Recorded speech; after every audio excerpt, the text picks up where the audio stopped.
Good morning. എൻ്റെ പേര് അന്നമ്മ. മഴവിന് പഞ്ചായത്തിലെ എട്ടാം വാർഡിലാണ് എൻ്റെ വീട്. എനിക്ക് അതിയായ ആഗ്രഹം ഉണ്ടായിരുന്നു ഒരു സൈക്കിള്. ചെറുപ്പം മുതൽ എനിക്ക് ചെറുപ്പത്തിൽ സാധിച്ചില്ല. ഞാൻ ജോലിക്ക് പോകുമ്പോഴും ഹസ്ബൻഡിനെ ആശ്രയിച്ചാണ് രണ്ടു നേരം അങ്ങോട്ടും ഇങ്ങോട്ടും പോയിക്കൊണ്ടിരിക്കുന്നത്. എനിക്ക് സെൽഫിഷായിട്ട് സൈക്കിൾ ചവിട്ടണമെന്നുള്ള ആഗ്രഹം. അങ്ങനെ ഇരിക്കുമ്പോഴാണ് ഷീ സൈക്ലിംഗ് ഇങ്ങനെ ഒരു പ്രോഗ്രാം മഴവിന് പഞ്ചായത്തിൽ സംഘടിപ്പിച്ചു എന്നറിഞ്ഞ് ഞാനത് വാട്സാപ്പിൽ കയറി അത് അപേക്ഷിച്ചത്. എന്നാണെങ്കിലും ഞാൻ ഇവിടെ വന്നത് പിന്നെ 4 ദിവസമായി. എനിക്ക് നല്ല കോൺഫിഡൻസ് ആണ്. ഞാൻ പൂർണ്ണമായിട്ടും സൈക്കിൾ ചവിട്ടുമെന്ന്. എൻ്റെ കാലിന് മുട്ടുവേദനയായിരുന്നു. ഒട്ടും തന്നെ മടക്കാൻ നിവൃത്തിയില്ലാത്ത ഒരു വ്യക്തിയായിരുന്നു ഞാൻ.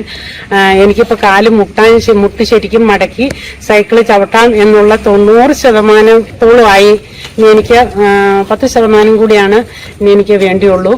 ഇപ്പൊ പഠിപ്പിച്ച സീനത്ത് മാഡത്തിനും സാറിനും താങ്ക്സ്. അതുപോലെ തന്നെ ഷീ സൈക്ലിംഗ് മിന്നൽ സൈക്കിളിനും താങ്ക്സ്. ഇങ്ങനെ ഒരു പ്രോഗ്രാം ഇവിടെ നടത്തിയതിന് വളരെ താങ്ക്സ്. സീനത്ത് മാഡം ഫസ്റ്റിൽ തന്നെ സൈക്കിൾ എങ്ങനെയാണ് എടുക്കുന്നത്, സ്റ്റാൻഡ് തട്ടിയിട്ട് ചെരിച്ചു വെച്ച് കാല് പുറകിലൂടെ കടത്തി പഠിപ്പിക്കുന്നു. അതുപോലെ തന്നെ ഓരോ സ്റ്റെപ്പ് പോകുമ്പോഴും യെസ് വെരി ഗുഡ്, ഇച്ചിരി കുറേം കൂടി ആയി വരുമ്പോൾ വെരി ഗുഡ് അങ്ങനെ തന്നെ പോട്ടെ. അങ്ങനെ പോസിറ്റീവായിട്ടുള്ള എനർജി പകർന്നു തന്നാണ് ഇത്രയും മേലെ. സീനത്ത് മാഡത്തിന് വെരി വെരി താങ്ക്സ്. സൈക്കിൾ ചവിട്ടുന്നതിന് പ്രായം ഒരു തടസ്സമല്ല എന്നുള്ളതിന് മെയിനായിട്ടുള്ള ഒരു ഉദാഹരണമാണ്. എനിക്ക് 57 വയസ്സായി. പ്രായം പറയാൻ ഞാൻ മറന്നുപോയി.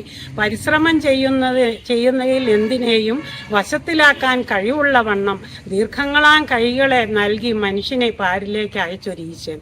ഇതാണ് എനിക്ക് പറയാനുള്ളത്.